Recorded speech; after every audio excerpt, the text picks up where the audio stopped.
This the fact that they don't have smoking anyways.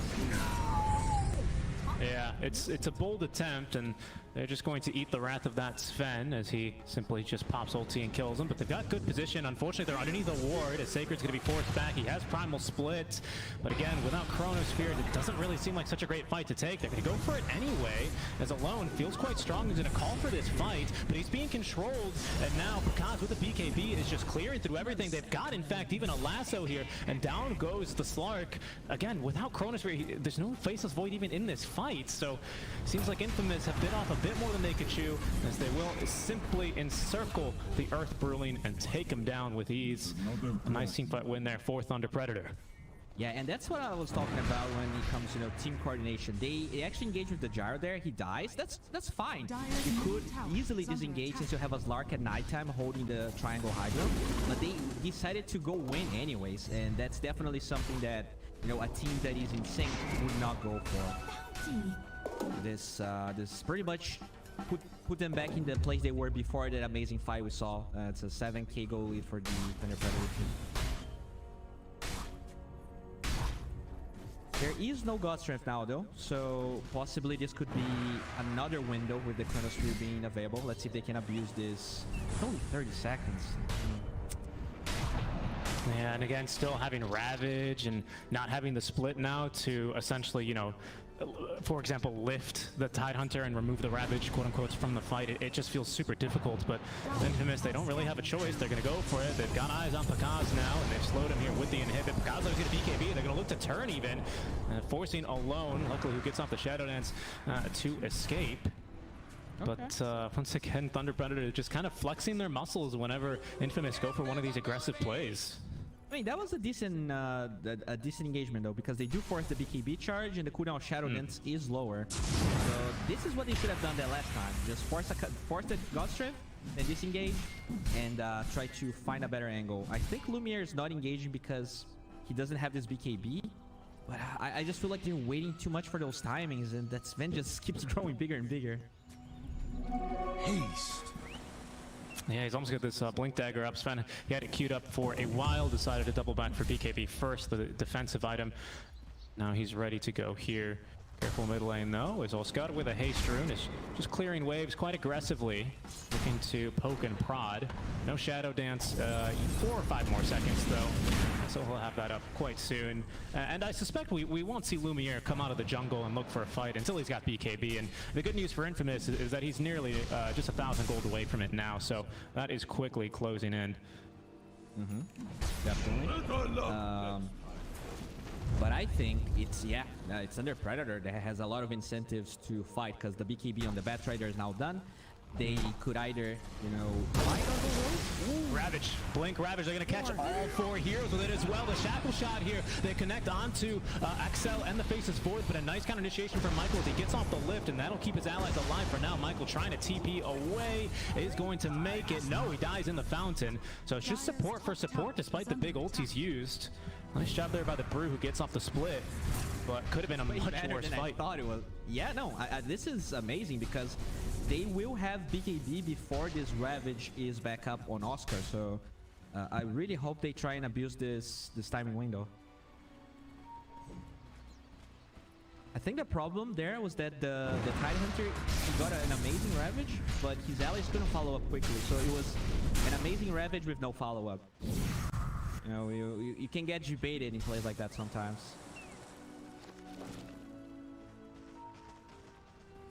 They didn't use God Strength though, so let's see what happens. Yeah, no, they did not. And I think that's where this Blink Dagger is going to be a little bit scary in this next fight, right? When they can go for this. And Thunder Predator, without Ravage, they thought about starting up Roshan, but maybe it was just a bait. They're chasing after Axel. Drops a ward here behind him. That would have been scouted, of course, because he suspiciously turned around. Matthew doesn't have a... Oh, he does have a sentry. There they go. Bottom? Yeah, have they caught him? Yeah, Chronosphere, Dark Mago, he's going to live through it. In fact, he's going to turn and throw down the lasso, and they're going to be able to just finish off Lumiere after he tries to get the solo Chronosphere kill. Sacred in some trouble now. He's got Axe, so he has a charge of the ulti to use if only he could cast it. He's going to be controlled through his life and killed. Looks like they're going to find as well a +1 here for Axel, as he is killed underneath his tier 2 tower, and now certainly that's enough space to go for Roshan, and it looks like Pakaz will lead the team into the pits. Yeah, this is very standard new team trying things out, because you have this Void that doesn't join a fight for 5 minutes, and then 5 seconds before his courier arrives, he decides to. Yeah, have they caught him? Yeah, Chronosphere Dark Mago, he's going to live through it. In fact, he's going to turn and throw down the lasso, and they're going to just, you know, I just feel like they're a little bit lost in their ideas this game. This draft, you know, so hard to play at the same time makes it even. I think it compounds in a super hard way for them. Yeah, now BKB is finished for Lumiere, but, you know, that really wouldn't have made too much of a difference in the way that they managed to kill him. I don't know, maybe he lives, but then he's still without Chronosphere and BKB, and they likely just still do Roshan all the same. Sacred is, again, he's got his Axe Scepter. He had it when he died, but couldn't cast it. So now he can look to start these team fights off a little bit differently, where he's just freely able to use the one ulti to engage, and he doesn't have to wait for enemies to go on him first. His Shackle Shot stolen.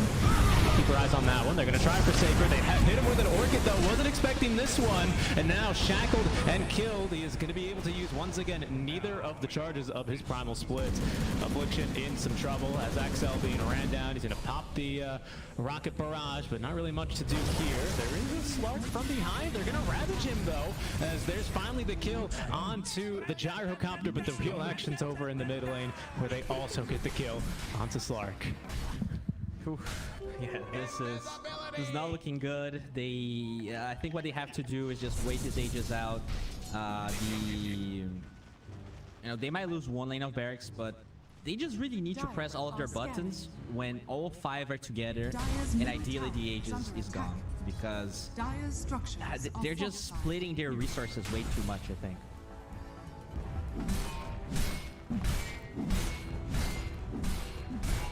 Yeah, this Sven as well, going for the Bloodthorn build was something, an item we see quite a few carries, especially into the late game, decide to itemize into, you know, the Naga Siren, for example. A very, very popular pickup for her. Is actually shredding this poor Brewmaster. He's going to go for the Aeon Disc now, but he's so far away from that Bowie.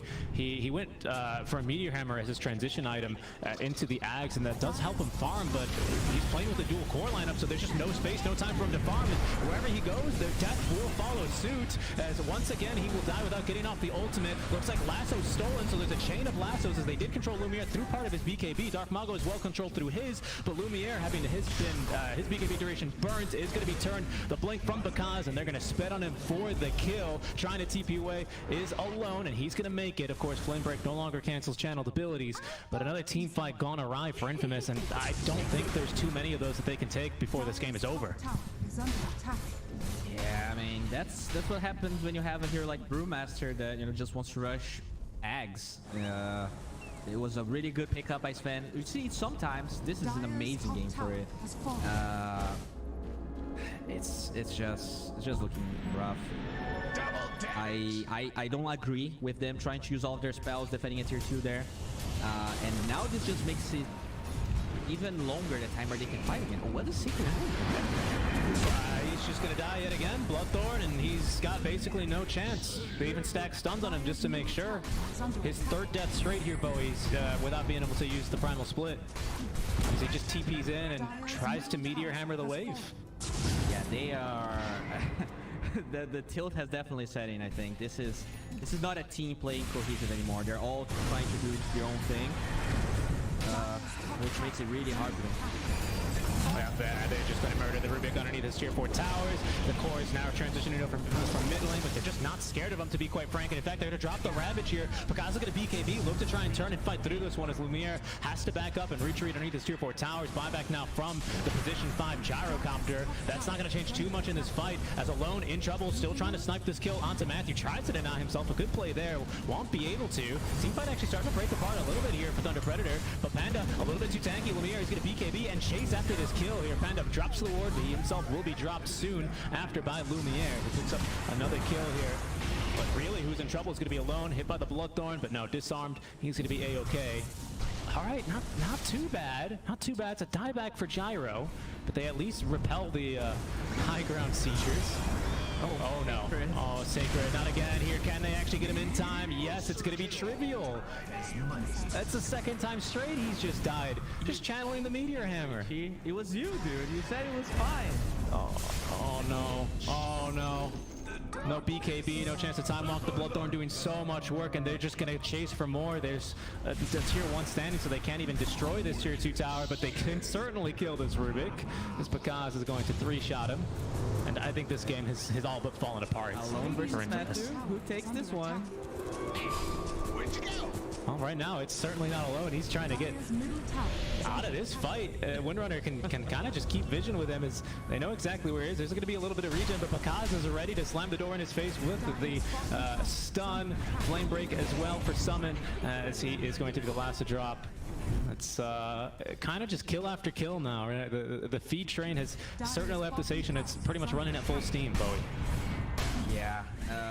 You know, at the end of the day, I really feel like this game ended up being a huge draft issue. You just put Alone, like a super talented player, in this position where, I mean, that's definitely a matchup he played in the past, but it's not a common matchup, and it's not that great of a matchup, really. So you just kind of destroy his own timings, and you last pick this Faceless Void that can't really do anything. I really feel like going back to drawing board, they're probably going to get a better draft than this one, because I don't think it can get much worse. Wow. Quick little kill there onto Axel. Didn't really take much, as they have so much of this long distance poke and prod between the Flame Breaks, plural of course, thanks to that shard on the Bat Rider.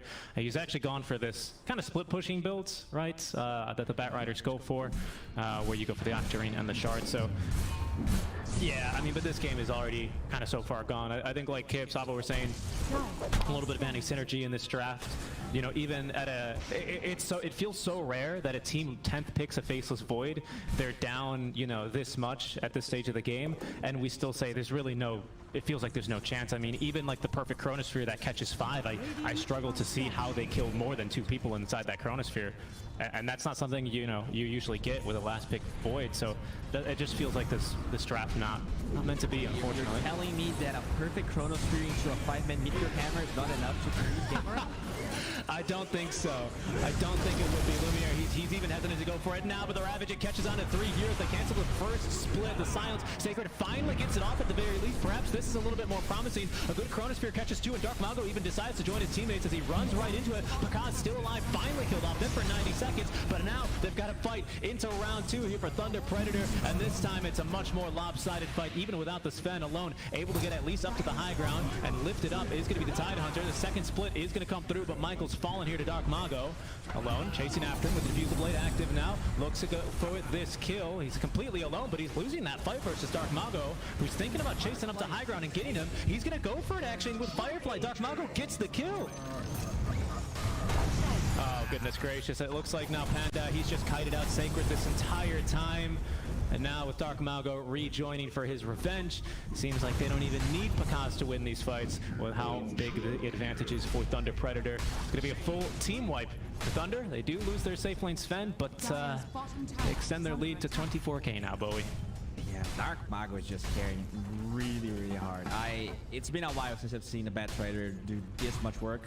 And against the, you know, quote-unquote counter, so really huge props to him. He is considered one of the best mid laners in South America.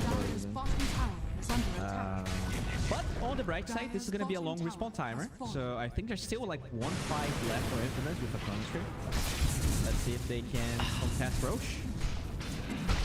Yeah, maybe that's what it has to come from.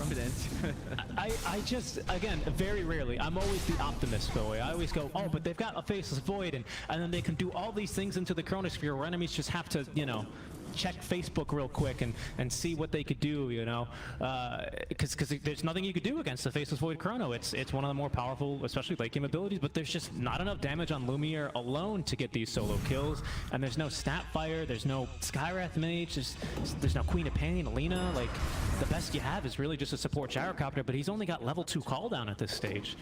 Rubik Fade Bolts, I guess, but like, you know, these aren't things that are going to get you kills after the 20-minute mark, and certainly not after 30. I agree. Look at that double damage. Double D, yeah. Things easier, huh? Indeed. Pakaz leading the team into battle. Bottle double damage rune ready to go. Mascomanix in the backpack as his smoke will break. There's Sacred yet again. Sacred, get out of there! Oh no, he's gonna die once again. Channeling the Meteor Hammer. 3D rune popped by Pakaz, and oh, they've even okay. Chronosphere. Oh no, Lumiere, he can't hit him. Oh no, you can't get up there, Bowie. Lumiere, he's gonna BKB with the lasso, with the eggs into the Ravage. It's a thing of beauty, but not for Infamous, as they're being wiped one by one. Lumiere's the last to go, and the Chi-Chi is dropped. Oh, what a way for the game to finish. Thunder Predator, they're going to take game number 1, the opening series in the upper division, in style. Yeah, this was Thunder Predator. They never really let the foot off the pedal. I think they controlled their engines really well. The stacks were on point. They controlled Infamous Triangle really well. And I don't really think Infamous considering the draft, they really just did something completely different, because that last pick Faceless Void was really 70% of everything that we witnessed here. Yeah, for sure. It feels like Faceless Void, definitely one of those heroes where it feels great when you can 10th pick him, but he's not really a carry that can solo win you the game. You do need to enable him, and like you're saying, I don't think the draft quite enabled him to do that. I do believe we're going to throw it on back over to Avo, Trent, and Kips, who are going to break down our first game just a little bit more for you guys. No, we're going to a break instead. Okay. I'm a liar, and you guys are watching the SA DPC production. We're going to be back after a short break with our panel. We'll see you soon, guys.